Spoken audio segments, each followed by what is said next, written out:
You are tuned in to On Air with Chris Janafelt. Welcome back On Air with Chris Janafelt as we continue our Player Spotlight series with the 2020 NFL Draft Class. And I'm now joined by the linebacker out of Urbana University. He's Joe Marshall, fellow Chicago guy as well. Joe, really appreciate you taking the time this evening. How's everything going? Man, it's going great, Chris. How you doing, man? I'm doing great. Really appreciate you taking the time. I like to get the small school prospects on, especially this year. I mean, it's been such a totally different draft process, and obviously this will be your only time going through this process, Joe, but the coronavirus outbreak has really messed a lot of the draft process up. I mean, it's canceled a bunch of pro days. It canceled the NFL top 30 visits. How have you been able to work throughout all this coronavirus stuff? How has this impacted you as a draft prospect? I mean, it's impacted me like it's been kind of crazy. You know, I wasn't able to do my pro day or go to my any team workouts and stuff that was scheduled for me upcoming. But you know, I actually I'm fortunate enough that I actually live in the gym. You know, I'm actually here 24/7. You know, I'm a part of the cleaning crew that's making sure that everything's sterilized, and you know, I still try and get some work in, get some type of work in, whether it's field work, footwork, or the weight room wise. You know? Yeah, certainly. So, Joe, I mean, just talk about the draft process in general. Early on in this process, before COVID-19 was able to kind of throw a curveball into any of this, you had a couple of all-star game opportunities you were able to participate in. You're able to play in the National Bowl in Daytona Beach, Florida, and then you're also able to play in the Dream Bowl, which took place in Salem, Virginia. Can you just talk about each of those opportunities, what it was like to strap up one last time in a college football all-star game setting and represent Urbana University? Yeah, man, it was a blessing actually. I actually didn't know, what my next step forward was after season and stuff. And, I actually got reached out by the director of the FCS Bowl, and, he invited me down and stuff. And, that experience was amazing, man. Just the nice weather and meeting NFL, CFL coaches and being around scouts and also great players, man. It's like you come around all these gifted players, and it's you're not the best, that's at your school and stuff anymore. You're around a bunch of talent, and scouts want to see how you compete. You all brought into a hotel. It seems like it's just like how rookie minicamp is. You all brought into a hotel. You're there for a couple days. You gotta be stuffed with plays and stuff like that. So, I think they want to just see how you react and stuff with all that information going around and stuff. And also with the Dream Bowl, Dream Bowl, it was amazing, but it was crazy. Most people don't know except for a couple few, but, I actually flew into the wrong airport, on my way there. Wow. My first time, flying by myself, I typed in Salem, and it actually took me to Salem, West Virginia, and that's 4 hours away from where I was supposed to be. So, I had to take an Uber, Uber was $400. So, and get my flight changed and this and that. So, it was just that whole stress about, beginning before the game. And then, I had to wake up in 2 hours for registration and all that stuff. So, and get right to practice. So, it was a crazy day, but, the experience is great, man. That's incredible, man. I mean, I'm sorry to hear that happen, but I mean, at the end of the day, that'll only make the story that much better. And it just goes to show how committed you are and how important that opportunity was for you. Even though you flew into the wrong airport, you still decided to make that 4 or 5 hour drive to Salem, Virginia to participate in the Dream Bowl. That's just incredible. Were you able to meet with any teams at either of those events? Any idea how the NFL is viewing you as a prospect as we are about a week away from the NFL draft? Yes, I spoke with actually the Lions at the FCS Bowl and the Texans, and then I actually met the same scout again at the Dream Bowl from the Texans, and I also spoke with the coach prior to the Dream Bowl and stuff. They view me as a prototypical linebacker, a run stuffer. A lot of teams knew I could stop the run very good. They wanted to test me out in space So I played actually Sam in the FCS Bowl and Dream Bowl. So, on film, you see me playing Sam, Mike, and Will, just showing them my versatility and stuff like that. And, it's kind of crazy that, they being in these Dream Bowls, you never know, like, who you're around. Like, some of these prospects are, like, actually on these team draft boards and stuff like that. So I think just me going out there and just being me and playing and just showing them how physical I am and just how much I love the game, like, actually got me noticed and stuff, so it was a blessing. Again, he's Joe Marshall, the 2020 NFL Draft prospect, linebacker out of Urbana University, Division II prospect, had an opportunity to participate in a couple All-Star Game events, the FCS National Bowl, as well as the Dream Bowl. And, Joe, when did you realize, I'm sure the NFL, I'm sure professional football in general has always been the dream, Joe, but when did you realize you had what it took to make that dream a reality?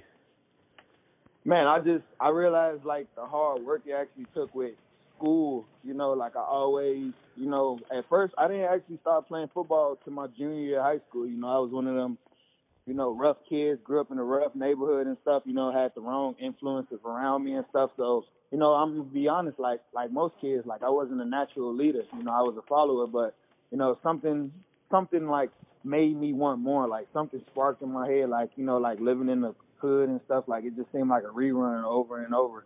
And it's like I thought it had to be way more than life, and, something just wanted to play football, like something let my anger and aggression out and stuff. And at first I tried it when I was like a freshman, and, the whole coaches yelling at me and the conditioning and all that stuff, it wasn't for me, and, I came back my junior year, ready to lead the team and stuff as a leader. And I actually have a great close friend that Chris Covington, me and him always made things as a competition, like whether it was a classroom or on the field and stuff, because we always wanted to be great. So, he pushed me and I pushed him. And, it was great, man. And for those not familiar, Chris Covington, he's a Chicago native as well, now playing linebacker for the Dallas Cowboys, turned himself into an NFL draft pick. Joe, you're from the same high school, as I mentioned, Al Raby High School in Chicago. You have an interesting journey, though. You've kind of bounced around a little bit. You went to the College of DuPage, a local junior college, one of the top junior college football programs over the last few years. From there, you went to McNeese State in Louisiana, and then obviously now you're coming out of Urbana University in Urbana, Ohio. I mean, can you just kind of talk about your journey and how you've gotten to where you're at today? Man, like, first off, my journey, going to COD, it was kind of crazy because it's like I had terrible grades in high school. Like, I graduated like with a 2.0, but when I told you I wasn't playing football, I thought D's and C's was cool and stuff like that, and it actually messed me up for recruiting and stuff. So it's like my junior year of high school, like I knew no matter if I got A's and B's, which I did, like my junior senior year, like I had to go the JUCO route, and like it just always stuck with me. So I was working hard even though I knew I had to go JUCO. Then, when I went to college DuPage, it was kind of like a wake-up call, like, yeah, we're a top program and stuff like that, but, I'm a ward of the state, so it's like I don't really have much help and stuff from, like, family and friends and stuff like that. So it's like I went out there, 18, like, we don't got dorms and stuff, so it's like I had to find a lease, to be on. Parents don't want to put anybody on their lease with their kids and stuff. So, I'm looking around, I'm going on Craigslist, shopping around for apartments. I found me like a little studio in downtown Wheaton. It's like $950 a month, and I saved up some money from working that summer. And, I'm staying there and, I'm walking to College DuPage like 4 times a day, like in the morning time to get some morning weight. After, then I like eat like some noodles, a little microwave TV dinner. Then I like walk right back, practice, condition, walk right back, and, it's kind of crazy for me because actually Coach Foster, man, like, he didn't actually know I was doing all that stuff. And, he seen the level of commitment and stuff. And, he's just one of them old school coaches, like, no excuses, like blame nobody, no excuse, do something about it. So, once he found out, like, my passion for the game, he kind of pushed me harder and stuff. Then, towards the winter and stuff, like, it kind of got hard for me to get to school. I was walking. I didn't have no car or bike. No bus route was right there and stuff. So, I stopped going to school, class, and stuff like that. It was my red shirt season. I was in like 18 credit hours, and, I actually passed only like 3 to 6 credit hours that semester. I got a job at Dunkin' because, I needed money to pay rent and stuff. And, I just started working for the remainder of that semester and stuff. Came up with a plan with my counselor that, I was going to take some classes in the spring, trying to take like 18 credit hours, trying to catch up, and then I actually took some classes in the summer to meet the eligibility requirements to play in the next season and stuff and boost my GPA up. But so after that, my bad if I'm talking too fast. No, you're doing great, man. You are doing absolutely fantastic. Yeah, so after that, to say I've been in school like ever since I got in school. Like I always took summer classes. That's why I was at college if you paid so long. I was actually supposed to leave after my red shirt season and just play one season, but my GPA, it wasn't high enough, to go D1 and stuff like that. And I always wanted to go D1 and stuff. And, I made it my personal issue. Like I was going to work hard enough to, go D1. So, I stuck it out. I went to class, I became a leader. And I actually had interest from like Washington State to play Sam, but at that time I was like 240, so I bounced around even at COD. Like I bounced around from Sam linebacker to Will linebacker to Mike linebacker. So it's like I'm used to playing the positions and stuff, and I actually like cut weight, I got more leaner and stuff. And then actually going to McNeese, speaking about McNeese, like it was crazy. So a lot of teams wanted me, but they were scared to like pull the trigger because they seemed like, okay, like this kid got a history of getting C's and this and that. Why he gets C's this semester and A's and stuff this semester, and then the whole first semester they see like I just failed. You know what I'm saying? So they were scared to pull the trigger, but they had interest. It's always that, okay, who's talking to you? Who's interested and stuff like that. But it's like they only pull the trigger when somebody else pulled the trigger, So you know how that goes, like nobody pulled the trigger. But McNeese came in, with a couple D2s, and I was a kid that, I was proud of every offer I had. I had NAI offers, D2, D3. I posted them all, like it wasn't no pride thing to me, and it actually helped me.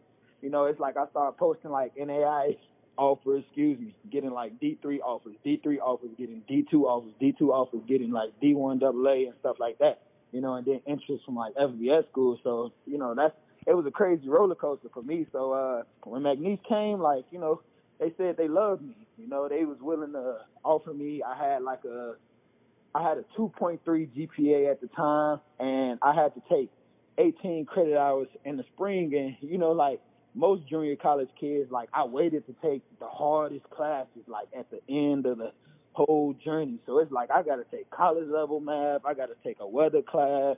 I got to take science. I got to take a politics class. Like I got the craziest schedule ever. Like schools don't believe I'm a pass. And the crazy thing was to be eligible, with that 2.5 GPA, I needed to pass all 18 credit hours, and I needed to come up with that semester with like a 3.5.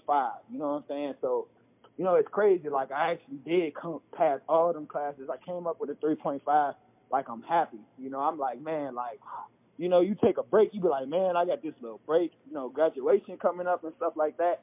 I'm excited to get to McNeese early and start working, training and stuff like that.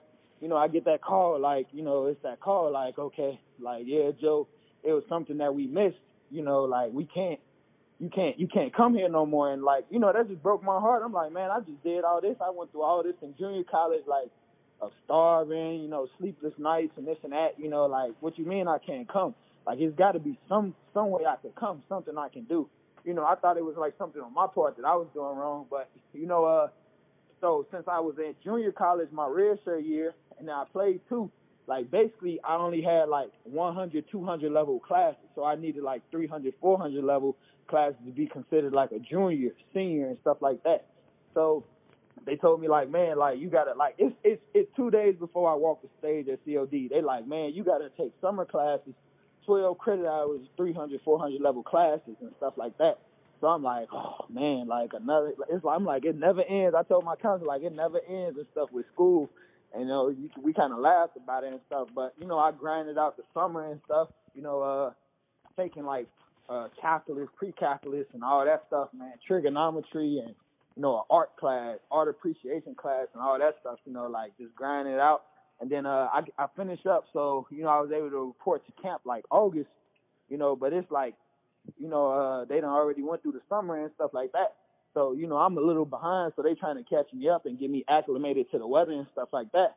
And, it was tough. I ain't gonna lie. Like, like you think you're in shape until you go down in that heat and it's something different in the boot. Like, I was in Louisiana and, I'm out there, I'm like, bro, I'm cocky too. I always wore like long sleeves during practice and stuff like that. So I'm out there with a black long sleeve, and then I got like a little hoodie jacket, little cutoff hoodie. They like, boy, you sure you want to do that? I'm like, you know what I'm saying? I'm like, yeah, man.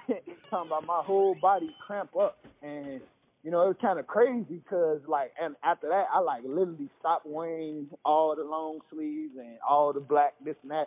Like, for practice and stuff, like we used to get like oranges and grapes and stuff like in between practice, like for our little break and stuff.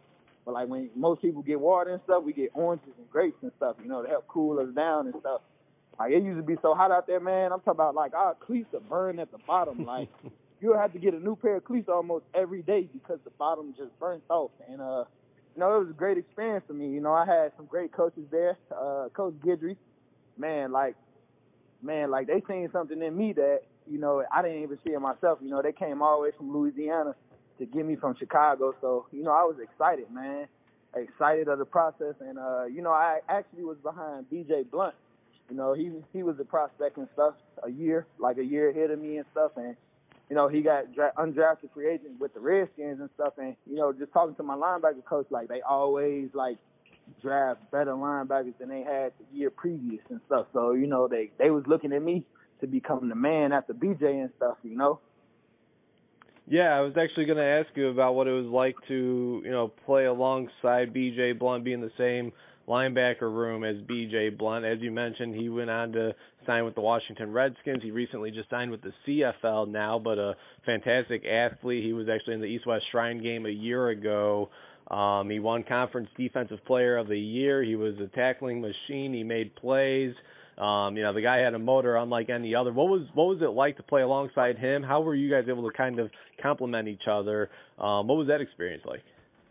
Man, that experience was great, man. Like I learned so much from BJ and stuff, like just how to be a leader and I just seen like, you guys seen all the acclimates and stats and this and that, but I seen this man be relentless every day at practice. Like, it wasn't just a game like practice. He like, how they say, like, you practice how you play. Like, that's exactly how he practiced. And, like, practice was like we was going like 120, 130%. He just was that energy guy.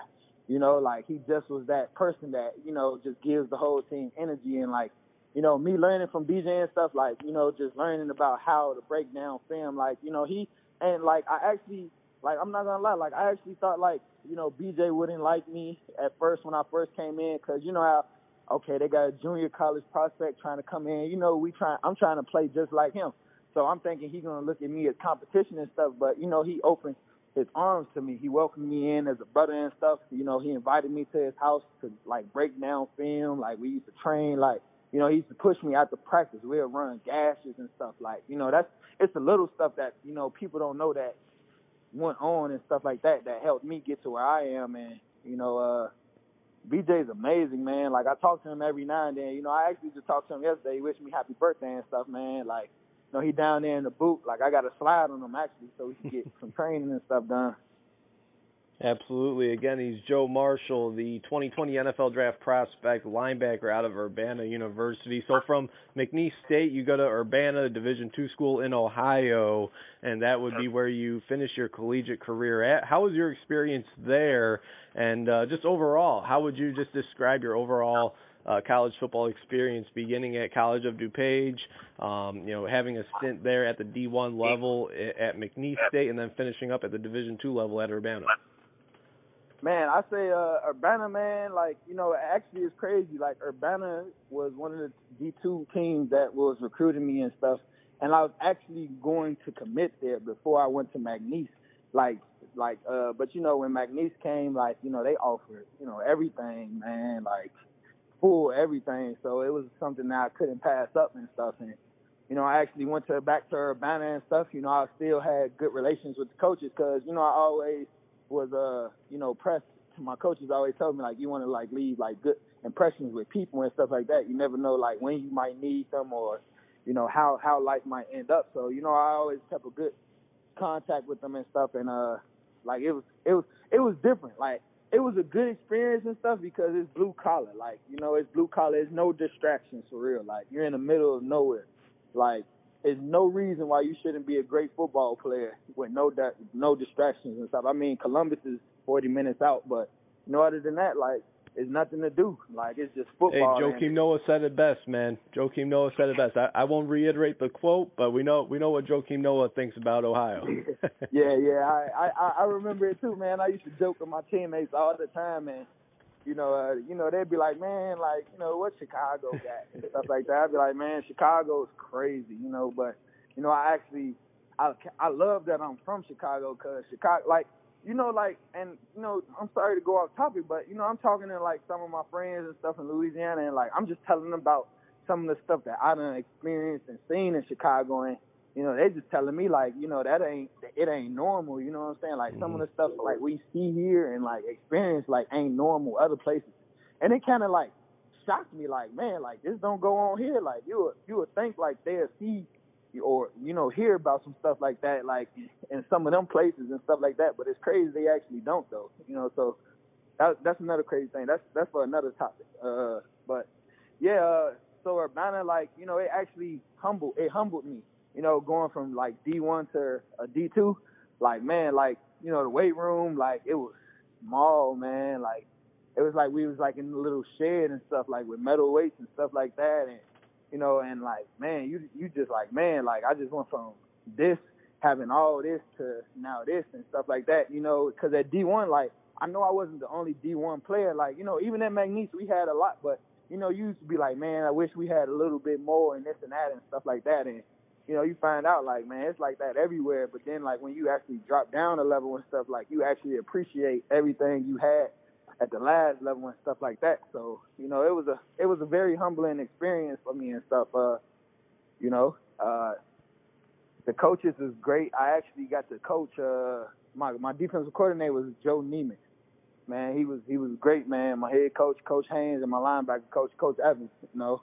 They was great. They actually taught me a lot more about football. I had Lance Guidry at McNeese, so I just took everything that I learned from my defensive coordinators and stuff, and just applied it to the game and stuff. I came in as a grad student, so I had a little bit more time. Like I had my grad classes, but since they was online, I had more time to like watch film, be in the weight room, do some mobility. Like just do the little stuff. Mm-hmm. Yeah, well, Joe, for those not familiar with your game, how would you describe it? It sounds like something you take big pride in is the versatility you bring to a defense, your ability to play more than just one linebacker position, your willingness and intelligence to be able to play pretty much anywhere on the field, at the linebacker position. I mean, what would you say is your biggest strength that you bring to a defense? I actually think it's my physicality, man. It might sound crazy, but, this is a physical game. Like, you can't be scared, and just scared to get hurt or scared of nothing. I think, like, I'm physical, man, and it's like I'm willing to get the job done no matter what it takes and stuff. It's like, all the aches and bruises, like, I can handle that after the game. You know what I'm saying? Like, during the game, I don't really be tripping. I don't even feel it, like, my adrenaline just be through the roof. And it's like I really put pride in sacrificing, like, myself for my teammates and my coaches and stuff, man, because, like, they give me the most energy and will to do it. That's, like, I do it. I have my why and stuff, too, but, when I'm on a team and stuff, like, them my brothers. Like, I love them just like I love my own and stuff, so, I do whatever it takes for my team, but also my versatility is a good part. I'm able to cover the tight end. I'm able to stop the run. I'm able to set the edge, like I said earlier, I do whatever it takes. And, just teams seeing that, like, I think it's kind of like eye-opening. Like, I came to a team like Urbana, I wasn't the I wasn't the guy, you know, I was a rotational linebacker, but for everything that I was able to accomplish and stuff there, like, you know, I'm still blessed. I'm glad I caught the eyes and attention of some teams and stuff. Like during season, like teams are asking about me and stuff, but you know, like another crazy thing is a lot of scouts, like, you know, when I was talking to them, like at these All-Star games and stuff, they don't actually know where Urbana is, you know. So, you know, by me helping like put this school on the map a little bit more, you know, that's another reason why I went to Urbana. Like, you know, like the previous 2 seasons, like they had like a record of like 5 and 6, and I'm like, man, like, you know, like I don't want to go to no school that like already have a winning record and this and that and all that stuff. I want to go somewhere and like be a program changer, like try and be a program changer, like try and change the culture there and stuff, and you know, just try and give hope, because like, you know, a lot of people don't think like a small school player can make it out of them situations and stuff like that. And you know, when I actually went to these All-Star games, I'm playing with some of these bigger names and stuff like that, and I'm, you know, like just like I was trying to tell like some of my teammates, like, you know, they asked me like how they was and this and that. I'm like, man, football is football. They just like us, you know, like everybody is human. You know, they just at a bigger school. They just had a bigger chance, bigger opportunity and stuff like that. But, you know, like I'm just trying to show them like what you can do with the opportunities that we're given at Urbana.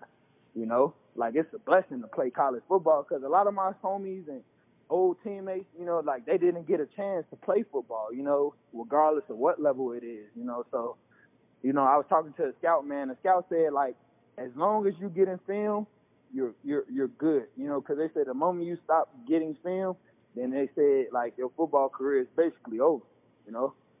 Yeah, I mean, film is the end-all, be-all, especially in this process, especially this year with the pandemic canceling most pro days and NFL top 30 visits. They'll fall back and look at the film, no doubt about it. And like you said, you're kind of a trailblazer in a sense for Urbana University, the football program, now going through this draft process. I mean, it's not every year you hear about a prospect coming out of Urbana University, but at the end of the day, if you can play, they'll find you.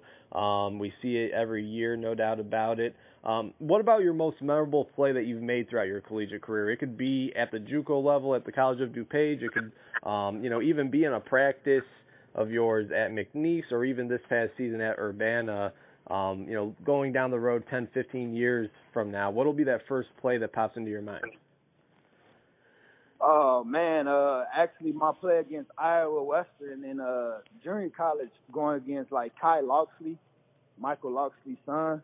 He used to coach at Alabama. He's the head coach at Maryland now. But, man, like, you know, that man was 6'4", fast. He was big, physical. And, you know, when I met him in the hole, man, like I told you, like, I ain't scared of nobody. But, you know, when I popped him and stuff, and I'm like, man, like, that actually felt good. Like, you know, like, and just the whole thing of, like the whole thing of, like, just the competition, man. Like, competition, like, excites me, man. Like, you know, that whole week we just kept hearing about Iowa Western.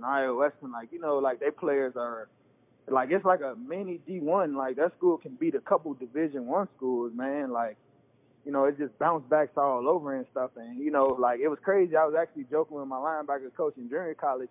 You know, I actually played like 80 snaps that game. And, you know, it was crazy because, you know, I got a good friend of Chris, and, you know, him and T-Gray played like 60, 80 snaps against Wisconsin one time. And then I told him, like, yeah, man, I want to play 80 snaps. And, you know, and my coach told me, like, man, be careful what you wish for. And, like, he was right, because I ain't going to lie, like, I was so tired after the game. Like, man, I played every position that game, and, like, our linebackers was just dropping, man. So it's like I was really the only sturdy inside linebacker. You know, we had my homie John, he played Sam. You know, they put him inside the box, but, you know, playing outside the box and inside the box, two different things. You got to see the pulls, you got to see the blocks, you got to see all that stuff, man. So, you know, it was a challenge for me, but, you know, I really enjoyed it, though. It sounds crazy, but I enjoyed it. Yeah, it sounds like you really showed up for that one. Again, Kai Locksley, of course, quarterback at UTEP, a former JUCO star there at Iowa Western. Final question. It's a question we end all of our prospect interviews with, Joe, and that is, let's say we have all 32 NFL general managers. They're listening to this very interview. Why should they want the linebacker Joe Marshall out of Urbana University via McNeese State and College of DuPage a part of their team?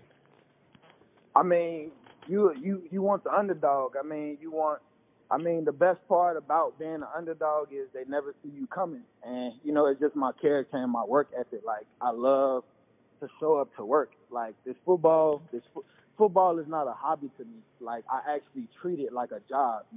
Like I've been treating it like a job for a long time, and I'm just excited to get to the next level, no matter like what it takes to get there. Like I'm not gonna stop like that. Like like just them knowing like my passion for this game, man. Like I can't even really explain it, man. But like I know it's gonna be a long journey, man. Cause it's been a long journey from JUCO to McNeese to Urbana and stuff, and I'm just excited to get there. Cause like once I get there, it's just the whole process of getting your foot in the door. Like what do you do with your opportunity and stuff like that. And I ain't gonna lie. Once I get my foot in the door, I'm taking somebody's spot. Like it's nothing personal. I know they got family to feed and stuff like that, but I do too.